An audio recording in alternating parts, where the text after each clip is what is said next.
नमो भगवते वासुदेवाय।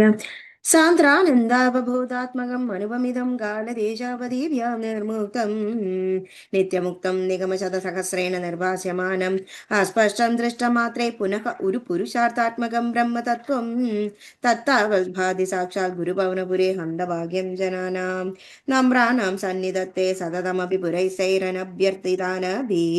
अर्थान् कामान् च स्रं विदरसि परमानन्दसान्द्रां गतिं च इत्थं निशेषलभ्यो निरवधिकफलपारिजातो हरे त्वं क्षुद्रं तं चक्रवाणी द्रुममभिलषति व्यर्थम् अर्थिव्रजोऽयं सूर्यस्पर्धिकिरीटमूर्धतिलगत् प्रोद्भासि फालान्धरम् कारुण्याकुलनेत्रमाद्रहसिदोल्लासं सुनासापुडं गण्ड्योदन्मकराभकुण्डलयुगं कण्डोज्वलत्कौस्तुभं त्वद्रूपं वनमाल्यहारपडल श्रीवत्सदीप्रं भजे केयूराङ्गदगङ्गणोत्तममहारत्नाङ्गुलीयाङ्गीत श्रीमद्बाहुचतुष्कसङ्गतगदा शङ्गारिभङ्गेरुहां काञ्चित् काञ्चन काञ्चिलाञ्चितलसत्पीताम्बरालम्बिनीम् आलम्बे विमलाम्बुजद्युतिपदामूर्तिं तव आर्तिच्छिदम् पडन्तो नामानि प्रमदपरसिन्धौ निबदिताः स्मरन्तो रूपं ते भरत कथयन्तो गुणकथाः चरन्तो ये भक्ता त्वयि खलु रमन्ते परममुन् अहं धन्यान् मन्ये समधिगतः सर्वाभिलषितन् विधूय क्लेशान् मे कुरु चरणयुग्मं धृतरसं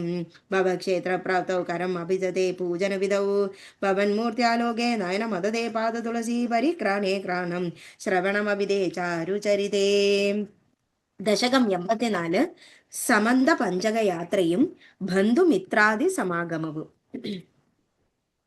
क्वचिददत्तवनोपरागकाले पुरीनिदत्कृतपर्म कामसूनु यदुकुलमहिलावृतसुदीर्थं समुपगतोऽसि समन्दपञ्चकाख्यं बहुतरजनदाहिताय तत्र त्वमपि पुनन्विनिमज्य तीर्थतोऽयं द्विजगणपरिमुक्तवित्तराशिः सममिलदा कुरु पाण्डवादिमित्रैः तव खलु दयिता जनैः समेता द्रुपदः सुधा त्वयि गाढभक्तिभारा तदुदित भवदा हृदि प्रकारैः अधिमुमुदे सममन्यभामिनीभिः तदनु च भगवन्निरीक्षोपान् अधिकुतुकादुपगम्यमानयित्वा चरतरविहतारुराङ्गरेखाः पशुपवधून सरसं त्वमन्वयासीः सपदि च भवदीक्षणोत्सवेन प्रमुषितमान हृदां निदम्बिनीनाम् अधिरसपरिमुक्तकञ्जुलीके